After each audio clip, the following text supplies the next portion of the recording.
Hey guys, welcome to the Money Mindset and thank you for being here. By the way, it's been 1 year since we launched the Money Mindset podcast. So thank you for every like, every comment, every watch and all the support that you guys have given us. Now the market is in a bit of a fix. There's a lot of volatility and there's a lot of to and fro, global volatility, challenges, etc. So today we've invited someone who's been in the markets for over 25 years. Akhil Chaturvedi of Motilal Oswal is with us. Akhil, thank you so much for being here on the Money Mindset Thank show. you, Sonia. Thank you so much. And you're here on a very special occasion. It's been 1 year since we launched. Congratulations. Congratulations. Thank you. Thank you so much. But your journey has also been phenomenal. It's been over 20 years now in the market? Exact 25, actually 26 years. Next month I'll complete 26 years in mutual fund industry. Wow. And how has it been? It's been phenomenal. I mean, I joined this industry in 2000, 7 January 2000, Birla Sun Life Mutual Fund. And I think that time the overall industry AUM was about 1 lakh crore or something. So 1 lakh crore to, I think today 85 lakh crores. That's the journey what I've lived through. And I remember at that point of time, index used to be 500, Nifty used to be 700, 800. Index Sensex was about 3,500 to 85,000, right? So it's been phenomenal. Mm-hmm. And industry is also, kind of developed over time. So I remember the first few years, it was all about explaining what mutual funds is all about. Stock markets were considered more as, a speculative thing, more about Satta Bazaar. So, and at that time we were going through that dot-com boom and then the bust. Incidentally, my first investment was in Alliance New Millennium Fund, which was an IT fund. That was with the first salary I bought that fund, which was the NFO at 10 rupees, sold off at 1 rupee. So that was my first experience in the mutual fund. So yeah, I think over 25 years, it's been a phenomenal journey. I think the industry has really done well. Absolutely. And I think it's a tipping point. My bosses used to say at that point of time that you entered a business or an industry which is a sunrise industry. And today I tell my team that we are still a sunrise industry. You still believe that? I still believe we're still at the tipping point.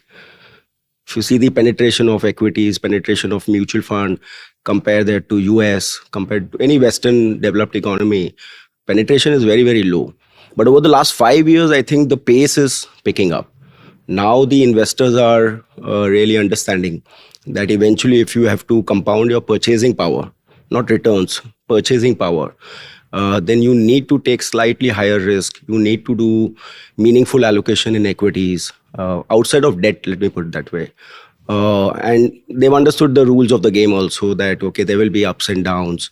And eventually, I think people also believe in India now as a asset class, as a country. So now if you see over the last couple of years, we've been to many ups and downs, more ups, less downs. But whenever the downs have come, we've not seen retail investors really shutting down their SIPs or pulling out of the mutual funds or equities per se.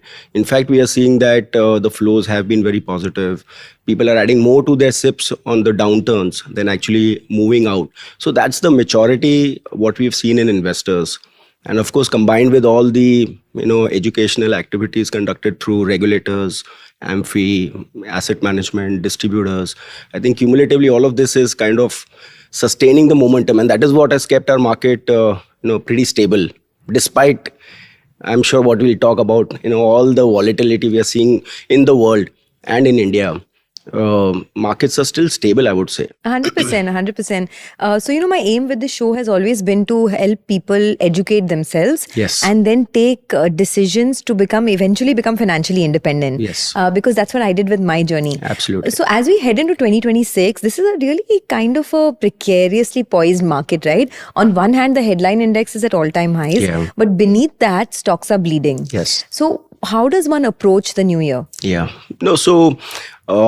it's been a little bit of a tough journey, I think, over the last 12 months or 15 months. See, one has to see from this way that if you see the last 5 years, let's start this way, between post-COVID, between 2021 and right up till March of 2024, I think India did phenomenally well. Right, Indian economy grew from $2 trillion to $4 trillion. That resulted into very strong earnings growth across large cap, mid cap, small cap. So you see Nifty 50 companies' earnings grew at 20% plus. Mid caps and small caps grew at like 30-35% plus. And the starting point valuations were very, very low. Right. So 3 years of a secular bull market we saw with no breaks, and it was just making new highs every now and then.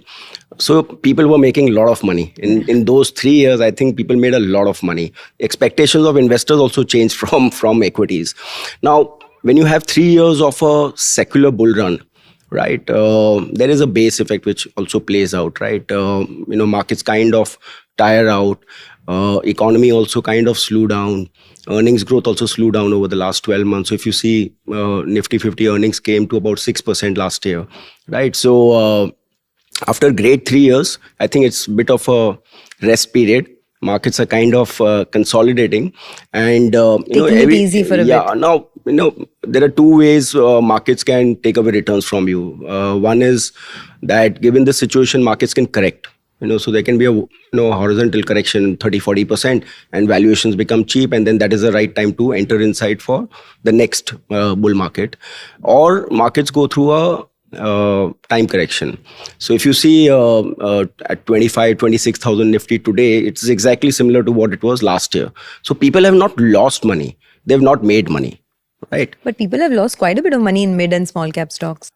See, broad basis, I would believe that a 1 year investment in mid and small would be plus minus 5-6% in mutual funds. Typically, I'm talking mutual funds. Individual stocks, of course, could be anything. But at the headline level, it's not like you've lost 20-30% of your capital. You may have take Nifty 500 broadly 4-5% down, right? So, but what is happening now is that the earnings growth, which were slowing down for the last financial year, last quarter numbers have come out very nice. So I think the trajectory for the period of low earnings growth is going behind us, right? So last quarter we've seen Nifty top 50 companies all put together, their profits have grown at about 10%, which used to be 3-4%.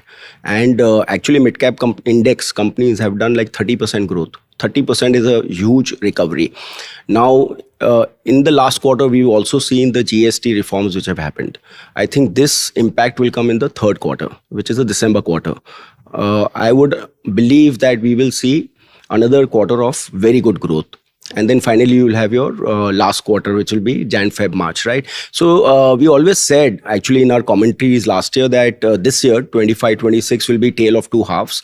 First half will be depressed, and the second half will be better than the first half. And it's actually playing out that way. So as long as that the macro side of the economy is pretty okay, right? So your GDP numbers you're seeing, we made an all-time high on GDP.